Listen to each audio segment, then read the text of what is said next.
Batman Secret Files issue 1, which I read. You started reading, but didn't finish. You read like one Yeah, story in it.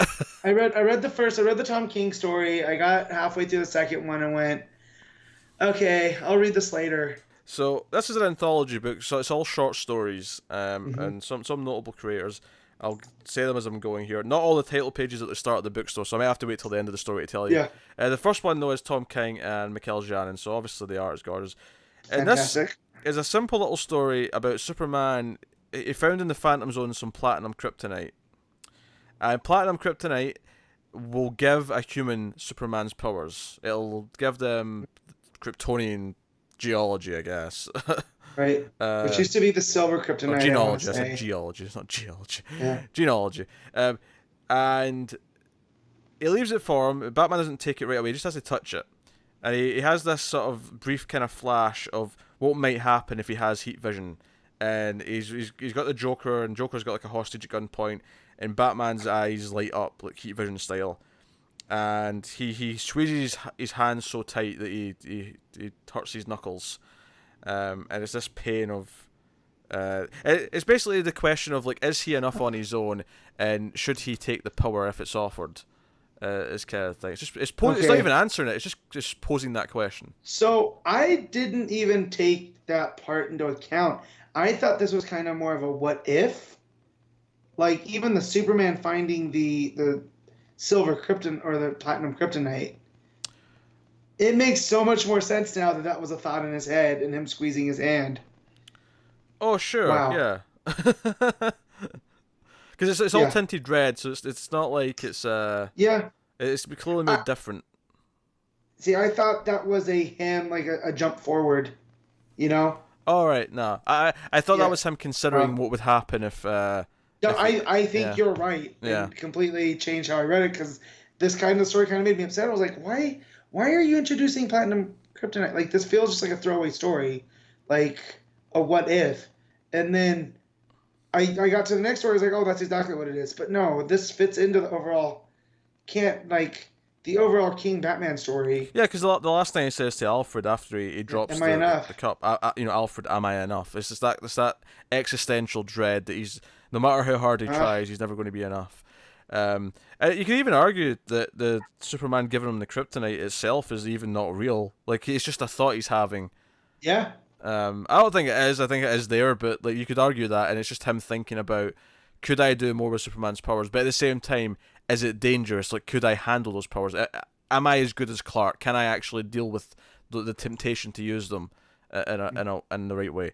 So no, I mean it's really simple. It's like 3 pages, 4 pages maybe. Yeah. It's Art three, looks really good. 3 pages. Yeah, that's really good. Poses a very simple question, and that's it. So it's a little 3 page story. Um, Next up, we've got The Nature of Fear, which is Ram V is the writer, and we have Jorge Fornes as the artist. This is a story of a police officer who was in an incident involving Scarecrow and was gassed by Scarecrow, and he's in therapy, and it's like a post interview, and he's Mhm. telling the doctor the story of what happened and how he went to this routine kind of disturbance call. It turned out it wasn't just that; it was Scarecrow, and it's this story about how he was hit with the fear gas, and he describes like someone dropping in from the roof, and it's Batman. But most of the art in this book, every so often we'll see what he really looks like, and it's really Batman. But most of it's from the POV of the guy with the fear gas, so it's like a big, giant, horrific looking bat.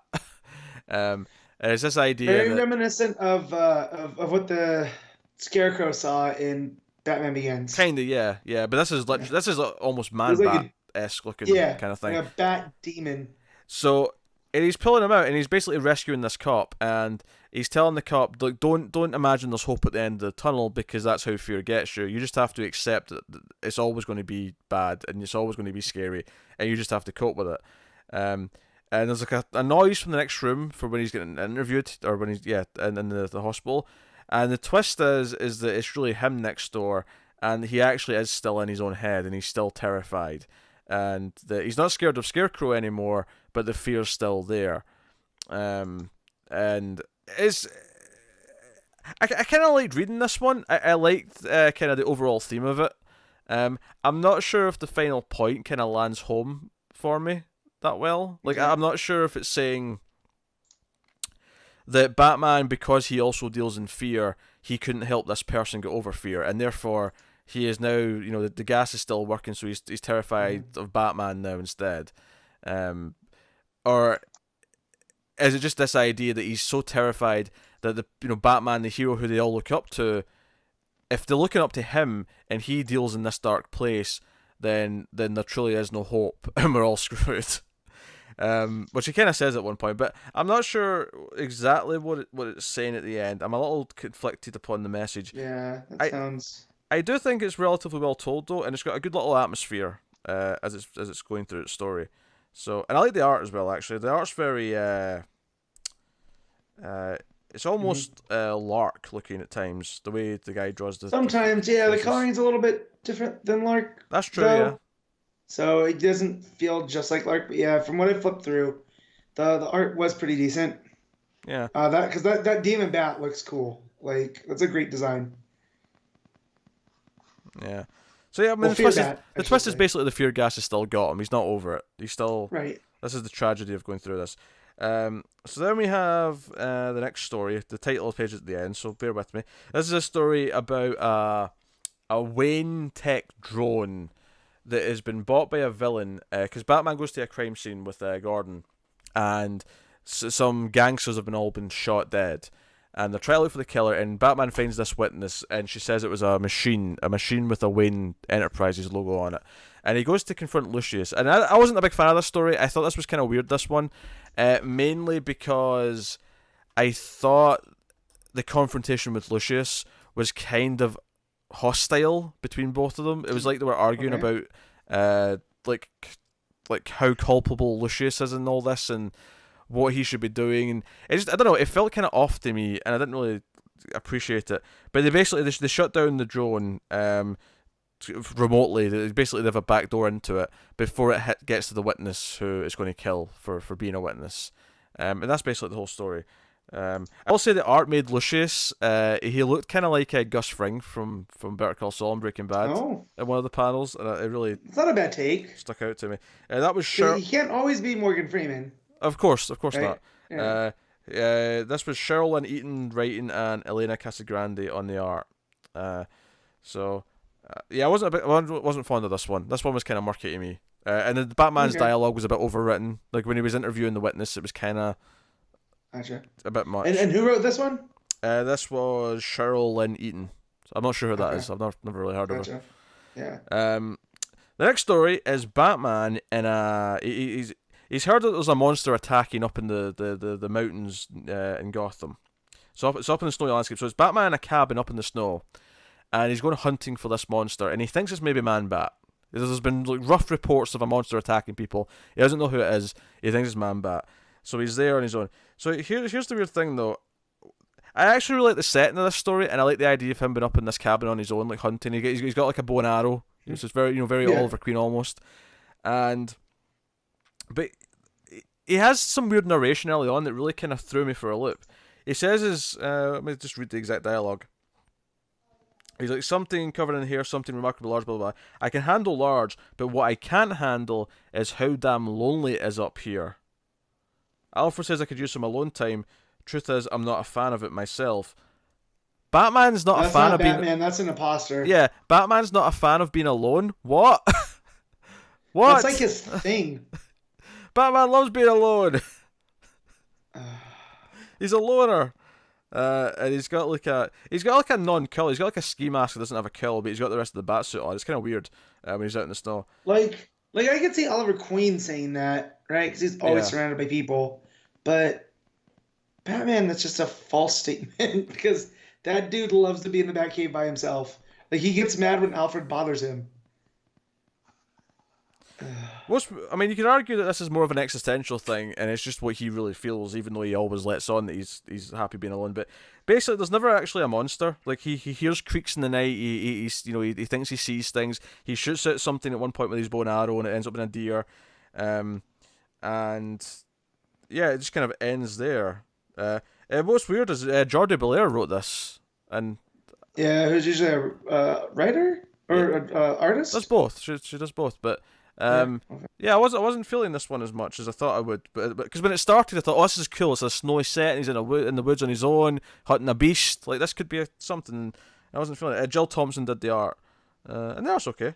But yeah, I don't see you, but you can see me. I hope it's enough. And so Huh. I think this is supposed to be more symbolic than it is an actual story, but I'm not quite I grasping. just I like the idea of Batman versus Bigfoot. Yeah, yeah. I think it's maybe about Batman's anxiety and about his fears, and um, I don't know, but it never quite clicked for me either. It was kind of a shame because I thought, Yeah. yeah, and again, it's weird because I would expect better from Bel Air. It was just right away, it just threw me for a loop. It was like Batman's not a fan of being on his own. What? Weird. Um, Yeah. I'm open to interpretations though. If someone in the comments wants to give me a bit of an analysis on this one and tell me what I'm missing, by Mm. all means, go for it. Next up, we have the story involving Detective Chimp, where Detective Chimp is in Gotham with Batman because he wants Batman's help because the man who freed him, the man who freed him from the cage, and it even it gives you a little editor's note saying Dark Knight's Metal Rising Wild Hunt issue 1. Okay. His son has fallen in with a bad crowd in Gotham, and he's traced it back. They do a bit of digging, and it seems that someone's given him a gun. He's part of a group now, and it seems to be that he's a Riddler henchman. So Batman's giving him a help, and Detective Chimp is kind of like, wait, why don't you want to go together? Because Batman says, "I'll meet me at this corner later." He's like, why not go together? You embarrassed to be seen with me? He says that, and he assumes he's been underestimated. But they go track down Riddler, and basically, Detective Chimp almost treats Batman here like he's kind of the unsympathetic cop, because Detective Chimp, chases down the kid, and the kid, in fear, not realizing what he's doing, actually uses the gun and shoots Detective Chimp. Chimp goes down, Oh and no. he tells the kid to run, because the kid immediately is apologetic. He's like, "Oh, I'm sorry, I didn't mean to," and he's like, Right. kind of horrified at what he did, and he drops the gun, and Chimp tells him to leave. And he says, much like his dad said to Chimp, "You don't belong in a cage." And he tries to say to Batman, "Don't worry, he's gone. I'm not hurt." And he gets up, and he's clearly hurt. The art shows that he is in pain and he's bleeding as he stands Mm-hmm. up. And he says the kid was trapped on a path. This is his chance to step off of it. He lost his dad to violence. Anything you can relate to, obviously Batman does. Right. And Batman says, "I never underestimated you, and I'm not embarrassed to be seen with you." And he almost cracks a joke. He's like, "Come on, I know you're not hurt, but let's just go to the hospital anyway, eh?" And he's like, "Yeah, I'm going to bleed in your car, though." He's like, "Yeah, many have bled before, many will bleed again, it's fine." So it's actually a really sweet story where Batman's being Batman. He's like, "No, he's a criminal now. If he hurts anyone with that gun, then he's one of the criminals, and my war's against Right. criminals." And Chimp's like, no, he's not lost yet. He's made a bad turn, but he can still be saved. And he kind of convinces Batman by that end, and he does it through this immense pain. He does it through this act of selflessness, where he insists that he's not hurt, even though he's been shot. And it's this Right. struggle, and it's something Batman actually understands and recognizes, and realizes that he's right. And respects that Chimp is going to the lengths that he is to make sure that Batman doesn't do the wrong thing here and doesn't overly prosecute him for what he's done. That maybe he has learned his lesson. So that was by Tom Taylor, and art by Brad Walker. I thought Brad Walker's art was a little bit iffy. I thought his Chimp looks great. His Batman looks kind of weird though, at times. His Batman's head just looks kind of fat in places, which I thought was a bit weird. Okay. But Chimp looks pretty good. Like I said, like Chimp getting up when he was been shot and stuff did look pretty good and expressive, but Batman looked a bit iffy. Interestingly, Jordi Belair did the colouring on this one. There you go. There's that name popping up again. Oh. But yeah, Tom Taylor's a fantastic writer, and he does not do it. I mean, I know he does Injustice, but in terms of mainline DC stuff, he doesn't do much. So it's nice to get a little tease of a Batman book from him here. I am hoping he will do a full-time DC ongoing in the future. Marvel are keeping him busy though. They are. Yeah. Man, I remember when Tom Taylor was only writing Earth 2, and I think Injustice. So he was just dealing with alternate worlds Yeah. of DC. So The dude needs to get bigger profile work at DC. He's got X-Men Red. He's got a new Spider-Man book coming. So there's plenty of Tom King to enjoy. But being a DC guy, I want him on DC stuff. But I think what I liked about that story, though, that was the last one of the book, by the way. I liked that it kind of, it made Batman kind of be the villain, not in a bad way, but it was kind of. He's the antagonist. Yeah. But Batman realizes that he has been the antagonist, and I kind of like that. It kind of flipped on its head at the end. Had a nice little message about rehabilitation, and if I'm rating it's kind of a weird book. Anthology books are always kind of weird to rate and kind of consider. But I like the Tom King story, I like the Tom Taylor story, and I like the Scarecrow one. Wasn't feeling the other two though, as much. Yeah. But 3 out of 5 ain't bad. No, not bad at all. 3 out of 5 ain't bad. Probably a 7 overall, I'd say. It's got a couple of weak stories. Even the Scarecrow one I liked. I was a little murky on maybe the final point a little bit. But yeah, if people want to give me interpretations of the Bel Air one, though, if I'm missing kind of the point of that story, by all means, yeah, hit me up. I wanna go back and read that one now, just mainly because of Batman and Bigfoot.